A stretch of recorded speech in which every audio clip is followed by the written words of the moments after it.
Hello, everyone. Thanks for tuning into this episode of the Creatives of Windsor Podcast. I'm your host, Anthony Shirtout, and today I'm sitting down with the City of Windsor Ward 7 Councillor, Angelo Marignani. Thank you for having me, Anthony. Pleasure to be here. Thank you. Thanks for coming on. So I guess we'll start with politics, and then we'll move on from there. Excellent. Are you coming to the end of your first term right now, or your second term? First term. First term. Yes. Okay. And how's it been? Fantastic. Every day I'm learning something new. It's very rewarding, this position that I have. It's being able to help people and successfully resolve that concern is a very satisfying feeling. Yeah, I see you around everywhere. You're a very hands-on counselor, and you're sitting on 10 boards, you mentioned. Your ward covers Riverside area, correct? East Riverside and Forest Glade. And Forest Glade. Okay. Yes. So the whole Riverside BIA, like that Wyandotte strip there, is that all in your ward? No, in fact, East Riverside has very little commercial. Oh, okay. In fact, we don't even have a convenience store in East Riverside. What are the main concerns you found in your ward? I mean, there's a few. My ward is basically the suburbs. Okay. So you would have all the concerns that come forward with the suburbs, such as speeding cars, loud noises, our parks, which are probably the best feature that we have in East Riverside and Forest Glade. We have some great parkland here, some great green space. That's great. What are some of the biggest challenges you've faced as a city councillor for the past 4 years or 3.5 years? Well, sometimes you really want to have a project go through, for example, Sandpoint Beach, and then you realize that, it can't be done overnight. So you play the long game. You prepare everything so that when the opportunity comes, you're ready to strike. So that would be one of the challenges, is some of the things that I value, I shouldn't say I value, my residents value. Some of those things, trying to get them completed as soon as possible, that seems to be the challenge. But I'm well ready to take on that challenge. That's great. Yeah. For when you mentioned Sandpoint Beach, what is the plan with that? As of now, it is. I've put forward through council a recommendation to have everything shovel ready. So that means to have everything that is needed, so that when we do receive the Life Saving Society of Canada's report, which will talk about the hydrodynamics of the river the shoreline of the beach, where on the western side, the speed of the water is extremely quick, whereas on the eastern side, it's hardly moving. Once we get that report back, it is then up to council to make that decision on how we move after that. And it is my hope that we will move to bring it up to the gem that it should be. Okay. And when did it close? Early last summer? That is correct. Okay. Yeah. And when do you have a timeline on when you expect to receive that report back? It should be coming back this month or next month. Oh, wow. Yeah. So it's coming back quickly, and I'm very excited for it. And a lot of the residents are as well. And that also includes Peche Island, which is another concern that we had in Ward 7, but we were able to address that one because of upper levels of government funding, and IRCA is big on this as well. So there are certain projects that we have that we can push forward quickly in order to get them done, and there's others that there has to be a strategy employed in order to complete it.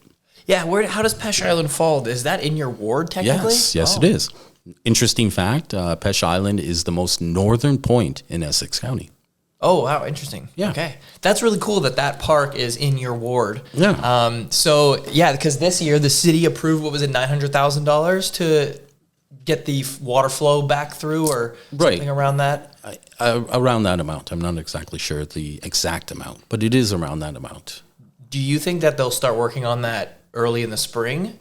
Yeah, there's certain windows that they can start doing all the necessary work to prepare for that project, pending on environmental concerns. Like, we don't want to disrupt habitats of fish and other things. So as soon as that window's open, and I think it's going to be earlier in the spring in comparison to the summer, then we will start getting that the removal of the accumulation deposition that happened underneath the bridge and in the lagoon area, which was a man-made feature by Hiram Walkers, who actually dug that up and did all that. So there's a heritage aspect as well to that entire landscape. It's really interesting. It really is. So Hiram Walker was the one who created the water flow under the bridge originally. Is that what you're saying? Correct. Oh, wow. Yeah. So his summer cottage was on the island.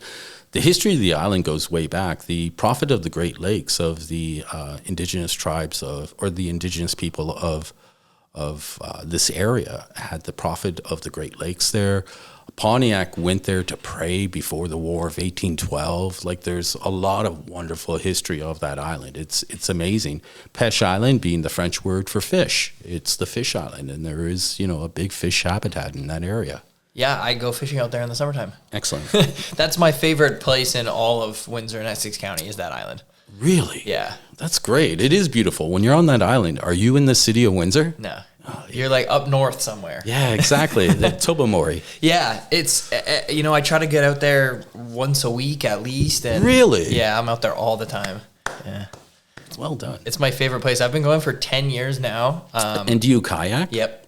Always Excellent. kayak. Wow. Yeah, and then when I get there, there's a million different things we do. Swim, walk around the island, play games, have So you saw the fires. North Shore, since the barriers have been put up on the North Shore, how that beach just expanded. It's really nice to swim over there now. It's safe to swim over there. You don't have to worry about anything.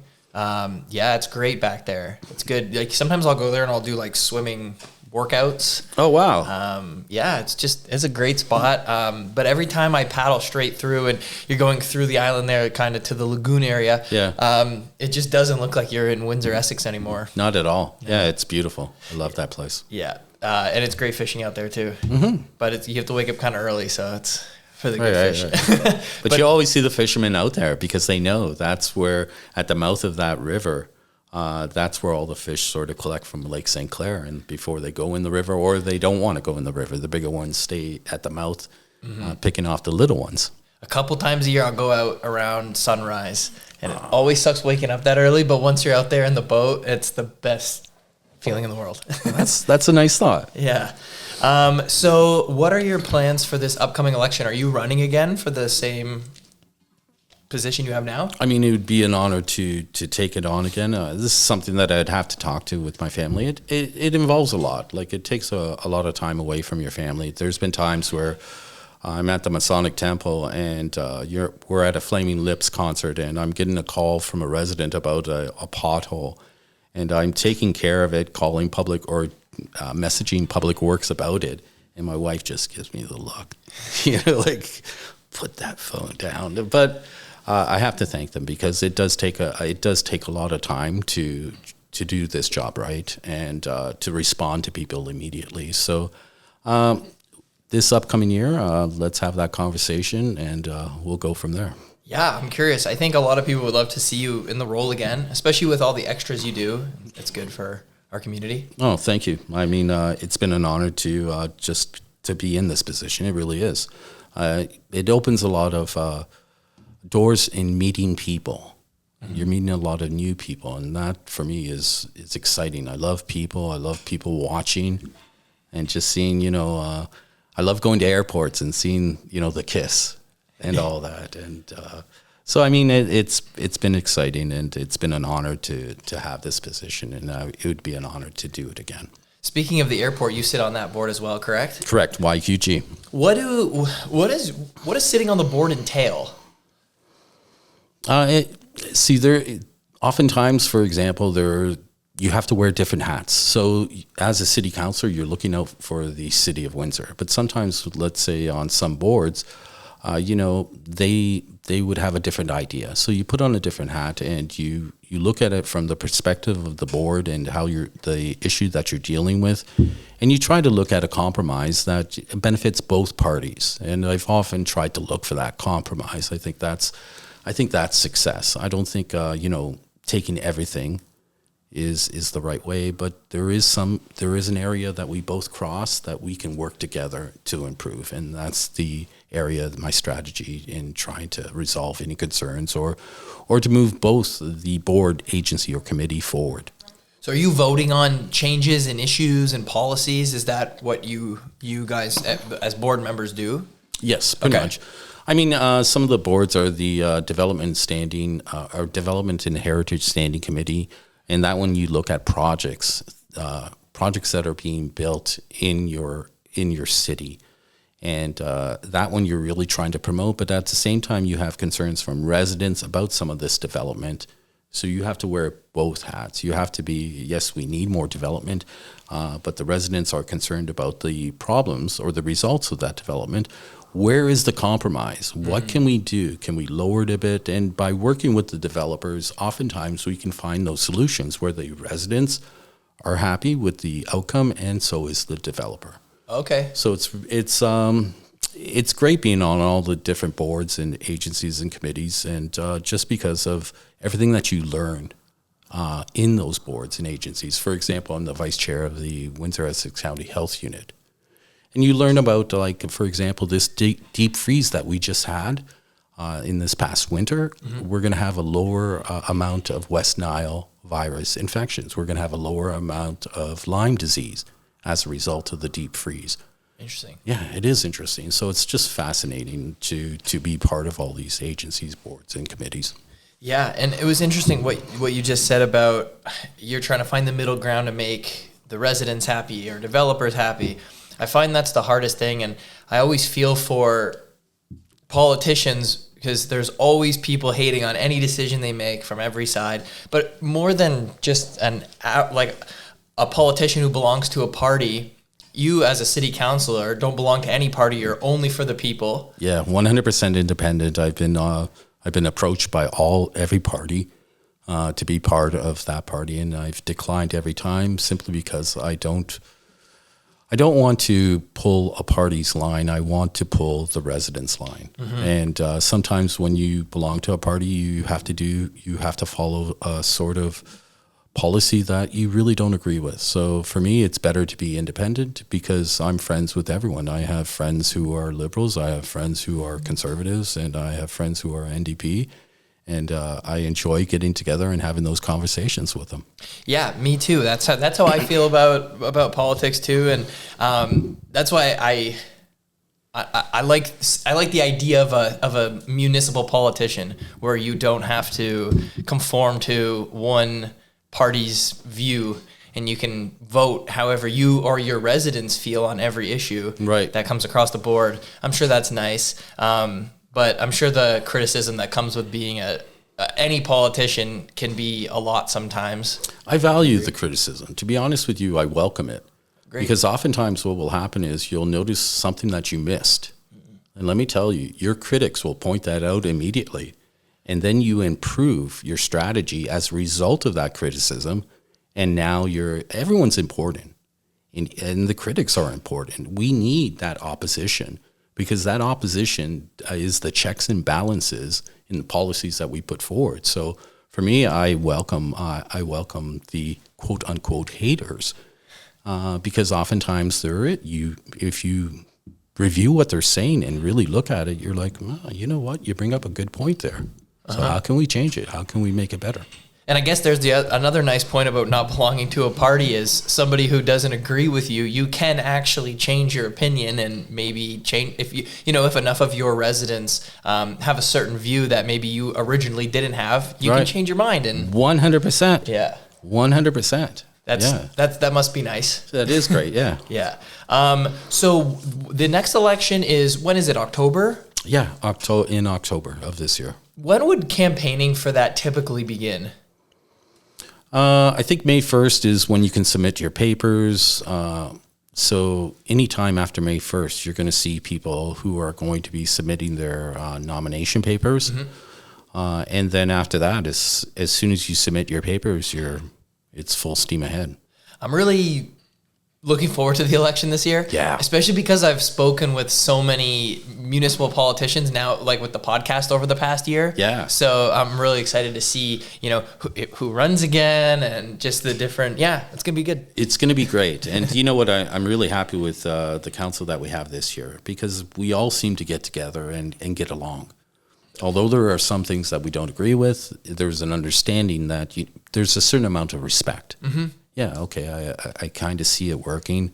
But we have a really good team. It's not the name on the back of the jersey that's important. It's the name on the front, what team you belong to. Yeah, no, I agree 100%. And I feel a lot of the city is like that in different ways. For example, the bars downtown, which firsthand, all work together, right? And kind of help each other promote events, run events together, which I guess is a good point to move forward and ask you about your milk, which you started. What year did you open that? That would have been 1998. So for the 90s, I lived in Tokyo, Japan. Mm-hmm. And while I was in Tokyo, Japan, I'd come back every year at Christmas time, and I was always awestruck by the creative class of Windsor. The grit of Windsor. And I always felt like, wow, you can always tell a Windsorite no matter where you're at, because there's a certain attitude, there's a certain confidence that they exude, mm-hmm. that kind of stands out in the crowd. And so after Tokyo, Japan, there was a place there called Milk that I frequented, and it was a live house which played live music and it featured art. So coming back, I was kind of like, what am I going to do? Well, why don't I open a Milk in Windsor? There's a lot of creative people in the city of Windsor. The mission statement of Milk Coffee Bar was to nurture the creative spirit of Windsor. So a lot of artists who appeared there. We had monthly art shows. We had bands every night. A lot of the artists who appeared there, that was their first public appearance, and they've taken on careers. Myself included. Yeah. Okay. Yeah. Okay, so that's and that was the purpose of it. It was to create that creativeness that we have in our community that oftentimes we don't see. Like, Windsorites are great people. We're strong. We're very cool. I think Milk is the thing I miss most about anywhere that's closed in Windsor. Not to make you feel bad. No, not at all.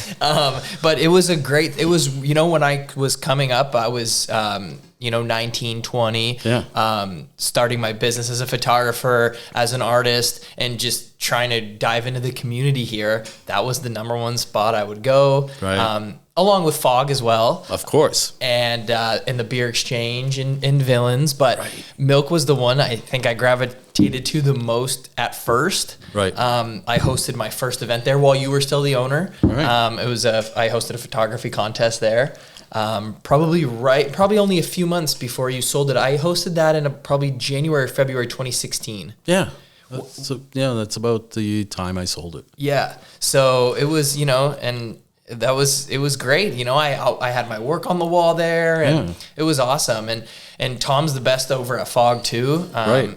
Carried on the legacy and still does all that stuff as well, which is great. But, so you owned for almost 20 years then? About 17 years. 17 years. Yep. And were you for that 17 years, how often were you in there working, and were you ever behind the bar in there? Oh, every day. Yeah. Well, behind the bar, we had staff that sort of did our bartending and did that. I was more the manager, owner, operator. Mm-hmm. I was doing the books and doing the promotion and doing the scheduling all the acts and. Yeah, so you were doing the curating for the shows and the bands and everything? 100%, yeah. Yeah, wow. And it was great. It was, to have it. And if you remember, the walls of Milk were just perforated with nail holes. Yeah. Because every month there was a new show. There was a new show.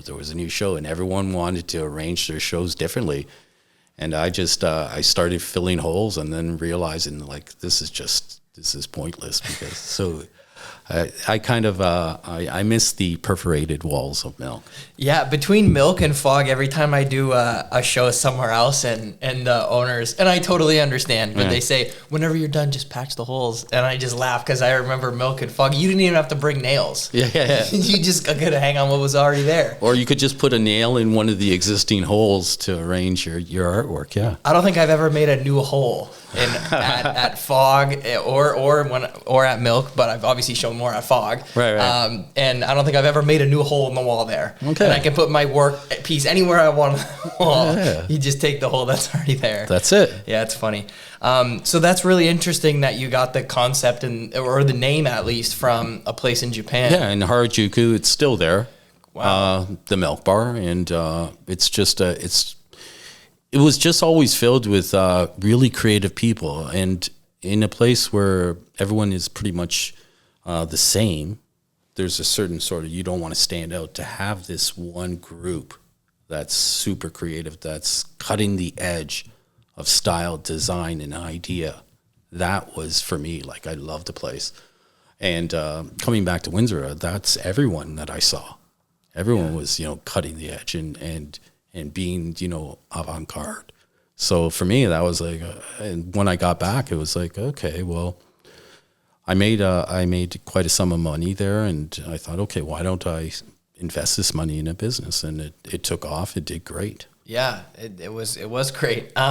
So when I want to talk about Japan for a minute, if you don't mind. Yeah. How long did you live there for? 91 to 98. Okay. And what were you doing out there? Started off as a English teacher, ESL, English as a second language, then moved over to human resources. Okay. And was doing the hiring and the sort of scheduling of teachers and other people who were coming over, eventually working for Mitsubishi Industries, where that HR skill came into play with a lot of foreigners that were being brought in and interviewing them, and mostly from Australia and New Zealand, England quite a bit. Yeah. And then after that, I came to the decision that if I stay another year, I would never leave. Because Tokyo is really, the one thing about Tokyo, it's the future. It's a window into the future. Their transportation, best in the world. Their cleanliness, amazing. Yeah, I heard you can't find garbage, like any litter whatsoever. No. And just their whole, like, I love the people of Japan. I really do. I have a lot of admiration for them. And while I was there, I was able to travel all of Southeast Asia, like go to all the countries that are close. It was only like maybe $200 for a flight from Narita to Bangkok. And from there, you could go to all the islands and just enjoy yourself. And when you're making close to $100 an hour, a $200 weekend trip flight is pretty much nothing. Yeah. Like, it's great. That is great. So yeah, I was going to ask you about that. So you did a lot of traveling and exploring while you were down there too? Yes. That's awesome. Yeah. So in Tokyo, so I haven't been in Japan. It's really high on my list. That's kind of the photography hub, mecca, yeah. ground zero in the world. Right. I shoot my main camera for work is a Canon, but my main camera for my personal projects and my art is Fuji. Nice.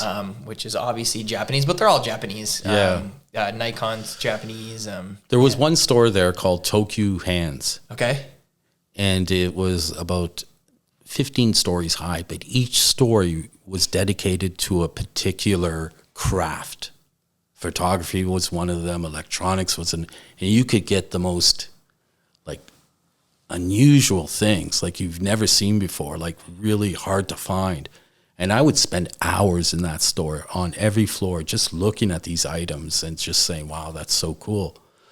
They're very, like the Japanese people are very, very creative. They are. And to this day, so there's been a big resurgence in film, and I think analog everything in terms of the art world, but especially with film and film cameras, and that's where you get your cameras. The old used cameras is Japan. Yeah. You buy them on eBay, they come from Japan, or you go to Japan and buy them there. Right. A lot of photographers have videos in the stores like you mentioned. There's camera stores everywhere, and they have everything, and Yeah. I remember I was going to buy a camera, and this guy's selling me this camera. He's like, this one's solid state, so you can hammer nails with it and still take pictures. And that was I was there right when the change went from analog to digital.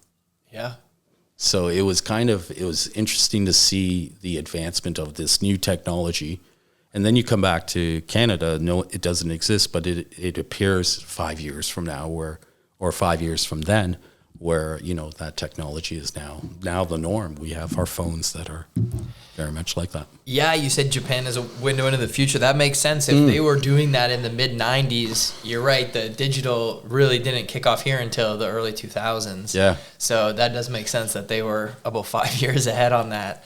Now that's really interesting. Have you been back since you've moved back to Windsor? No, but it is on my list for my wife and I. Okay.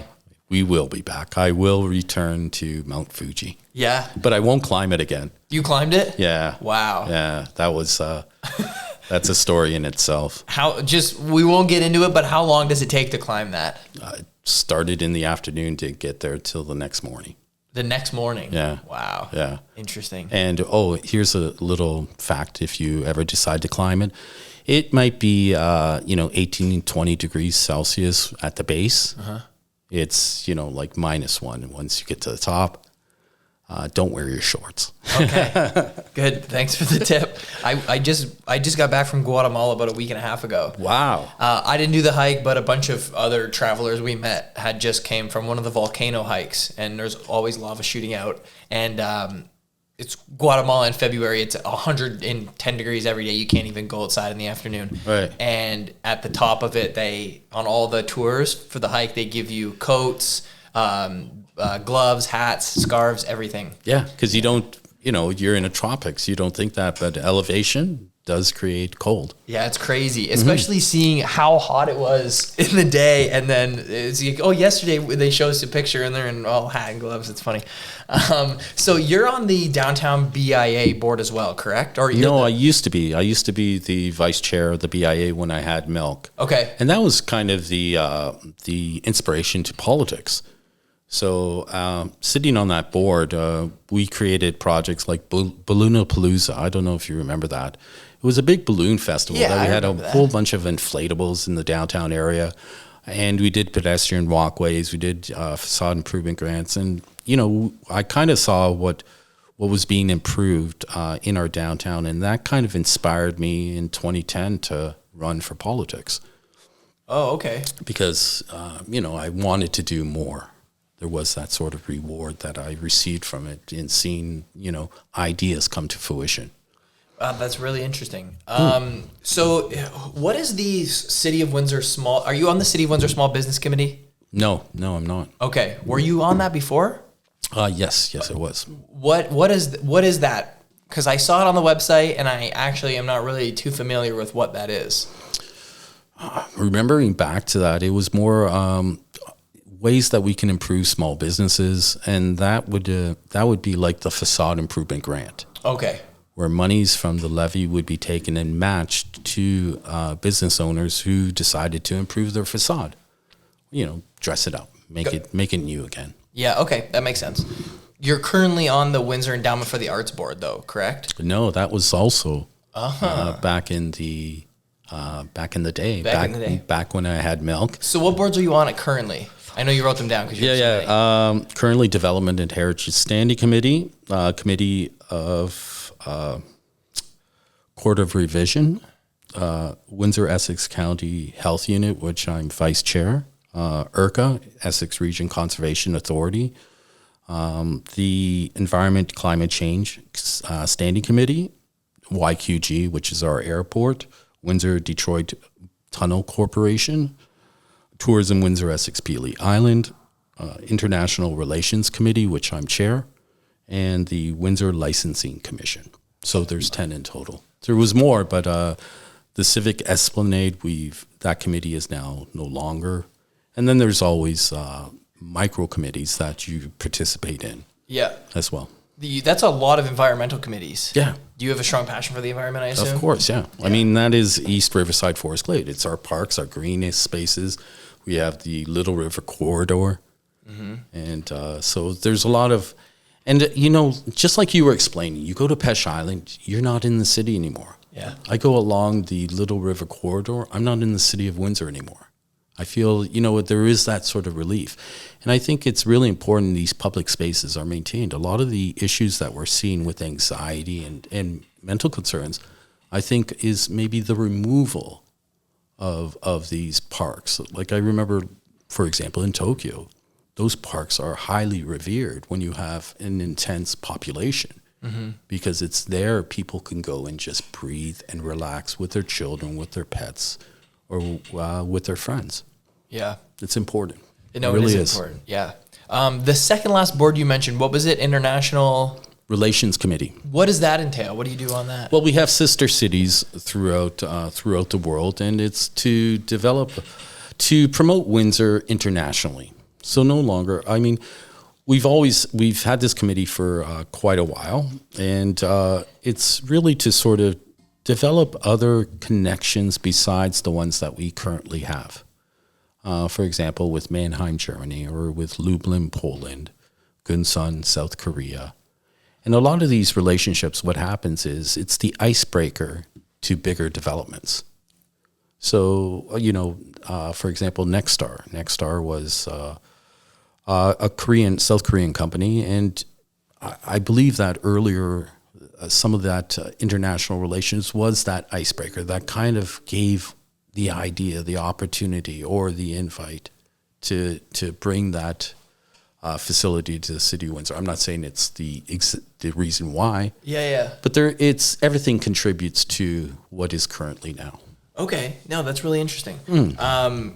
Yeah, that's cool. How I didn't even know that we had a committee like that. Is that part of the city of Windsor though? Yes. Okay. Yes, it is. Are all the boards you sit on part of the city of Windsor? Yes. Gotcha. Yes, they are. They're all So once you're elected, you're going to have to choose the boards that you want to be on. Okay. You can choose as many as you want or as little as you want. It depends on how much work you want to do. Okay. So for me, I went with the full gamut, simply because each committee that I chose, I have an interest in. I want to learn more about it.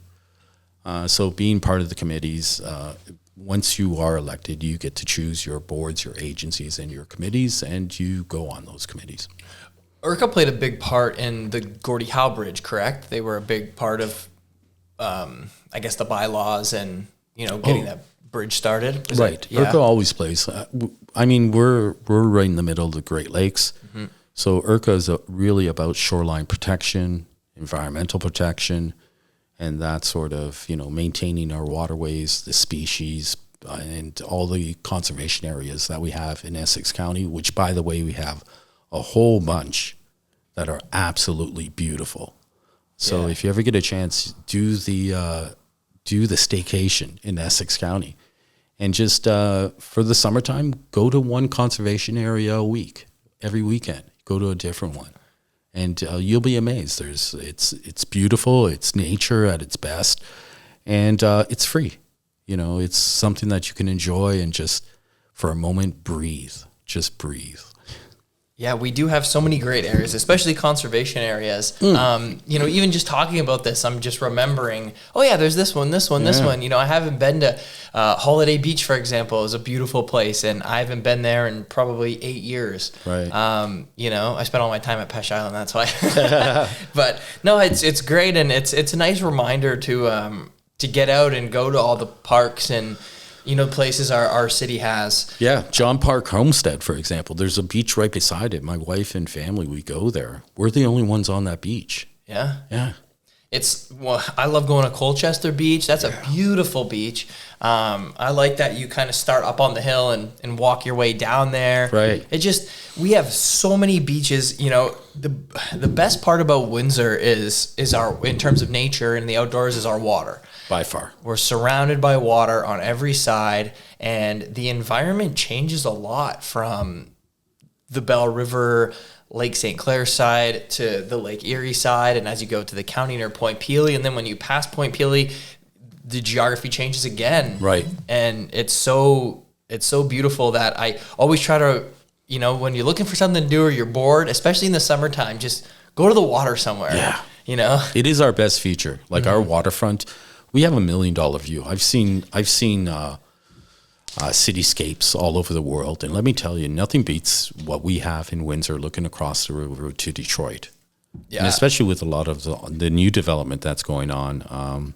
Bedrock, for example, the 3 towers now that are in the middle of Detroit. Mm-hmm. It's kind of like, it's great. And then you're in a park on the other side, and there's no one there. So I am always awestruck by our waterfront. It is by far our best. Our water, like you said, is the best feature of this area. For sure. And it's funny. A lot of people say that. I remember distinctly, I had Dan Denial, the artist, on the podcast, and he said that too. Of all the places he's been for work and doing all his projects, Windsor is his favorite waterfront. Oh, by far. Absolutely. Absolutely. Yeah. And the objective is to one day have that whole waterfront connected. Like to have, our parks where you could ride a trail from, let's say, Tecumseh Road, or I'm sorry, Lausanne Road, all the way to, even further, all the way from Sandpoint Beach, the Ganacho Trail, all the way to past the Ambassador Bridge. Yeah, and we don't need much to connect it, just a little bit here or there. There's a few blocks that in Sandwich Town that could be looked at, and even on the east side here. So actually, speaking about that, and then you're on the board with Tweppy. I just had Gordon on. Oh, good. And he mentioned one of the goals is to connect the waterfront so you could get off the new bridge on your bicycle and ride all the way through into downtown. Right. Which would be very interesting. I think I can't wait until that bridge opens. When it does, I would love to take my bike across, and I think Americans are going to do that as well, where they will be coming over, stopping in Sandwich Town, having a little bite, and then riding their bike back. Back in the 80s, I used to ride my bike over the Ambassador Bridge. In the 80s? Yeah. Wow. So they would let you go through. You didn't have to pay toll or anything. You just had to show your birth certificate. Yeah. And oftentimes the people at the booth would be like, good luck. But we would ride down to Hart Plaza, do a little circle, and then just come back and go over the bridge again and then ride home. Yeah, in Windsor, we just need to do some sort of trail or path or something. We don't have much to go, but to bring those bikes right into Sandwich Town and connect them to the waterfront under the Ambassador Bridge, and then that's it. Boom, you're all the way. That's it. You're going through. Yeah. I'm really excited for that too. I think what I heard, so you're going to be able to walk across the new bridge too, correct? Correct, yeah. And I saw that they announced the toll today. Yeah. What was it, $8? $8 for Canadian. And do you know if they're charging for bikes or walking? No, I think that's free. Okay, that's interesting. Yeah, so if you're going to walk, if you're going to ride your bike, it's a free, but you still have to go through customs. Yeah, of course. Or you still have to go through immigration. Mm-hmm. I'm so excited. The first day that's open, I'm riding my bike across that bridge. Nice.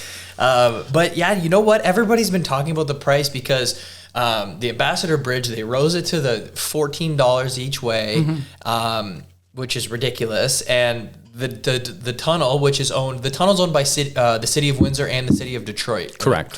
Yes. And I think they're charging $9. $8.25. So everybody was like, "Oh, the new bridge is going to be $20." I was like, "I don't think so." No, because it's owned by the federal government, right? Correct. At this point, until they receive the fares and pay off the cost. And then it is split with Michigan and Canada. Oh, okay. Oh, because we paid for it to be built, so the U.S. has to pay us back before it's... Yeah, and once we receive payment in full, then it becomes dual entity ownership. Gotcha. I was thinking, I was like, I don't think it's going to be that expensive. I think they rose the bridge price, like the Ambassador Bridge, because... Nobody's going on that thing anymore. This new people are, but Well, I think the Maroon family will have Maroon Logistics. They own a lot of trucking companies that will still use it. So they'll still have their customer base. But I think a lot of people, especially if you're going downriver, if you're going to the airport, to jump on the Gordie Howe will be quick and effective. Much quicker, much effective. Yeah. And think of it, all the way from Quebec City to Mexico City. If you were a logistics company, you had to stop. The only places you were stopping was in Windsor to do that bottleneck of the Ambassador Bridge. And now we have 2 options. And in case something were to happen, it wouldn't crash 20% of the gross domestic product of Canada in stopping that, in going to Blue Water or other locations to cross Niagara Falls. Now we have Plan B.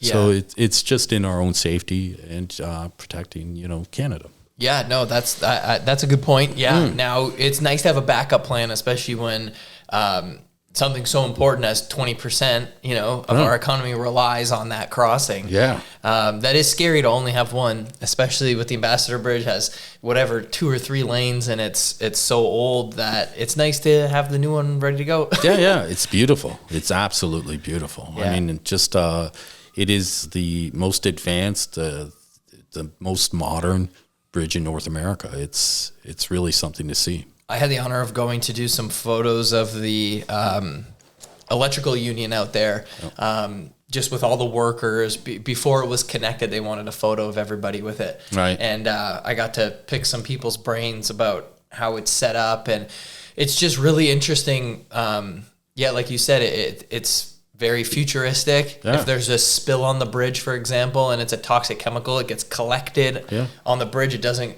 pour into the water. It doesn't just sit there, and then they have ways of disposing of it, and you can actually there's tunnels underneath that you can walk through. And that's right. Yeah, it's really cool. Have you ever been in the Windsor-Detroit tunnel?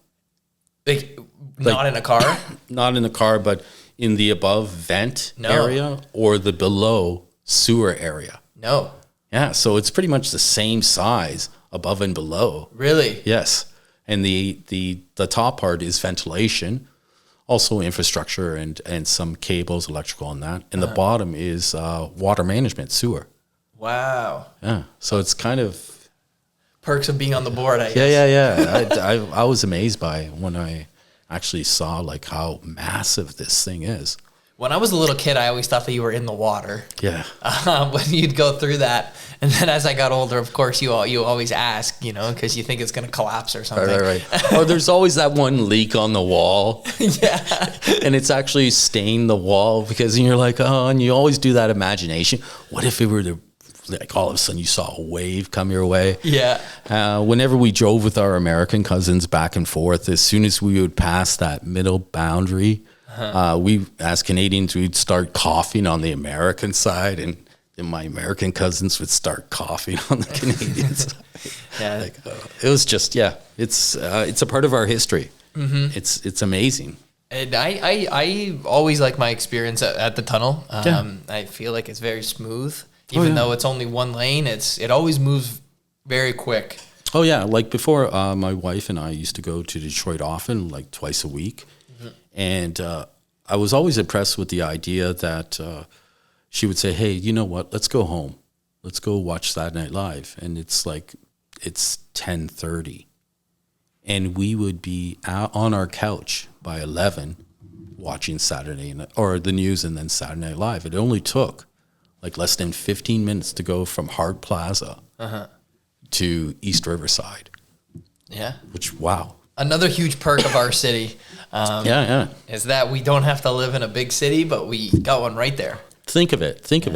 We have about 7 million people who live within an hour of our location.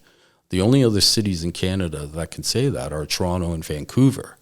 Now think of going to a baseball game or a hockey game in Toronto or Vancouver. You're paying amazing amounts, where for us it's just, it's affordable. Yeah.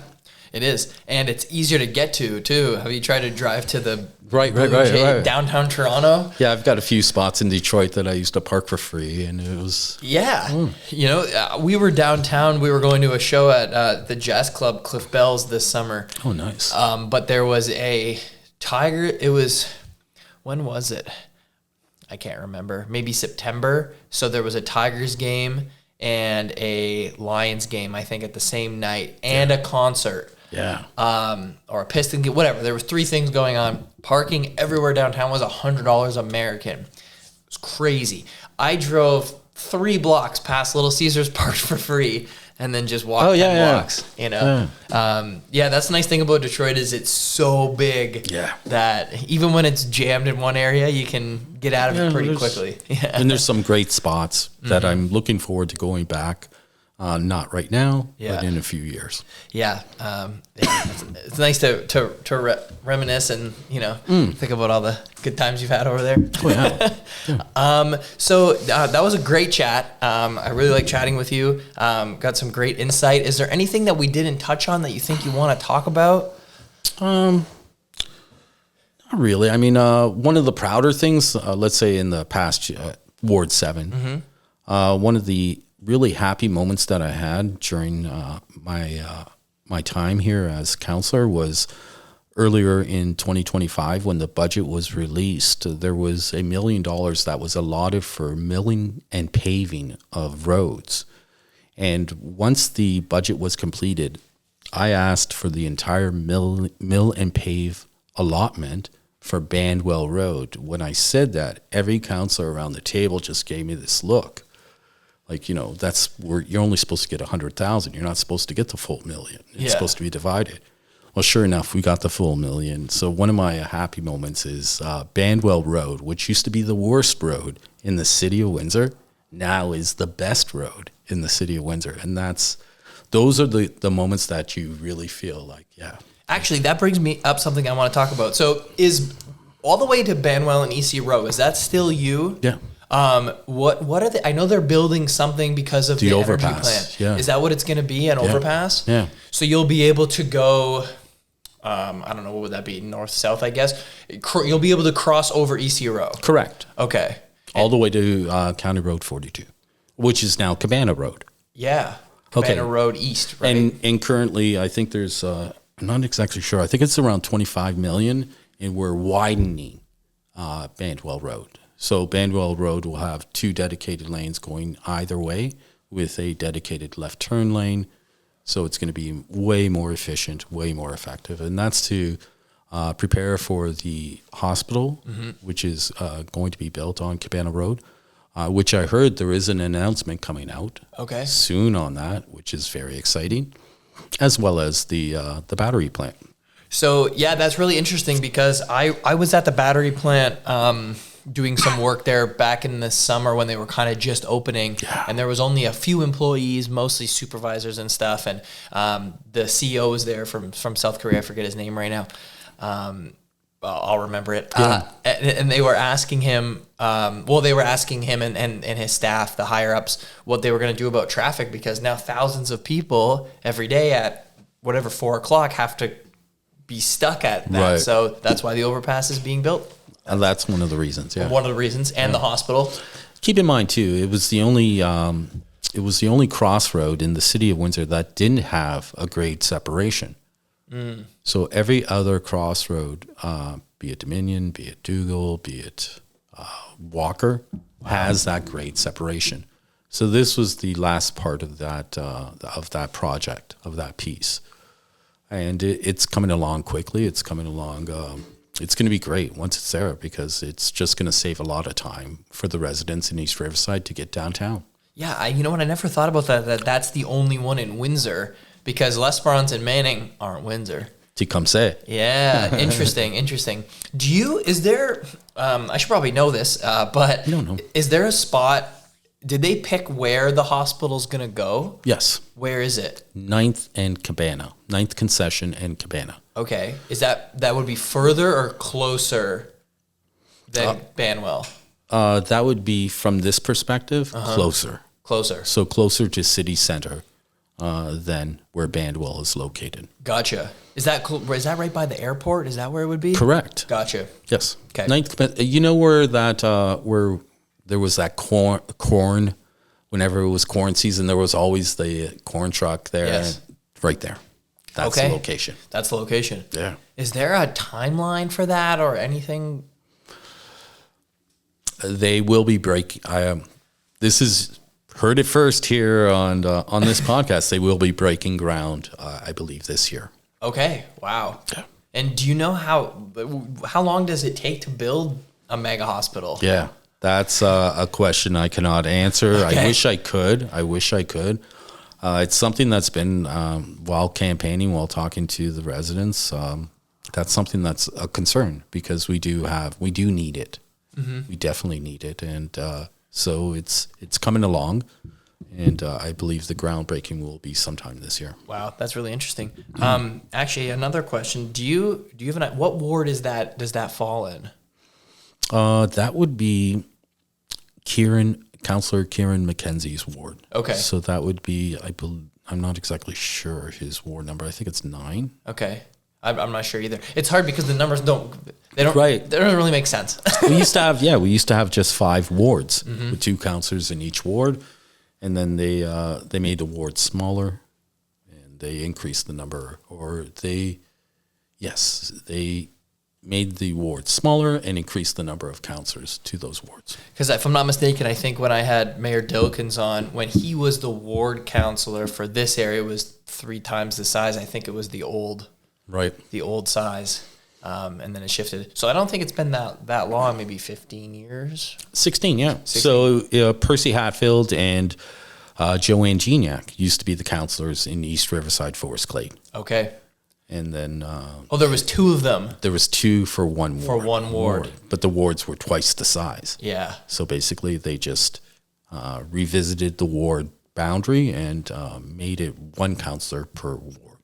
It's probably better the way it is now, I would assume. I think it's more effective. I mean, it serves the residents better simply because you have 1 individual that you can call up and get your concern resolved quickly. Yeah, and I know you guys have a lot of work to do and you're doing so much, but at least, you get to just focus on your area. Yep. But then you're on 10 boards that are across the whole city. You got to focus on those. Which is too. but that gives you better understanding of your area. Mm-hmm. For example, being on the YQG board and the tunnel board, we have dividends that are created. So when we're doing taxes for the city or the budget for the following year, we know how much each of these sort of subgroups are making and can pay into our tax levy. Gotcha. So with that, please take the tunnel because that increases the amount that they make, which reduces the burden of taxes on our residents. Yeah, for sure. Yeah, that's a great point. If you take the tunnel, it goes back to us. Right. Yeah. We keep the city of Windsor keeps the toll only on the Canadian side when it's paid when you're crossing. That is correct. Gotcha. And the city of Detroit keeps the American side when you're coming home. Right. So at least take it going there. Yeah. Or it also supports Detroit. I mean, you could support a millionaire or a billionaire who's trying to disrupt our city, or you can choose to support your local. Mm-hmm. So support Detroit, take the tunnel. Support Windsor, take the tunnel. Yeah, no, that's a great point. I never even really thought of it like that. Now speaking about the bridge and tolls and stuff, I saw that, Mayor Dilkin's big announcement last week about taxing or charging a toll to the trucks. Yeah. That's going to be interesting. I think it'll be challenging. Yeah, because you do have to get a provincial override on that act, and that will be a challenge in itself. But it makes a lot of sense. It really does. I mean, it makes a lot of sense. Yeah, it's interesting. I'm really curious. I'm going to be following that closely. I want to see how that kind of comes to fruition and how that works out, especially with the new bridge opening up too. So I can't wait. Yeah, that'll be great. Well, thank you so much for coming on. It was a great chat. Anthony, my pleasure. And thank you for being part of that creative class in the city of Windsor and keep up the great work that you're doing. Thank you so much. Thank you. Thanks for watching, everybody. Thank you. Bye-bye.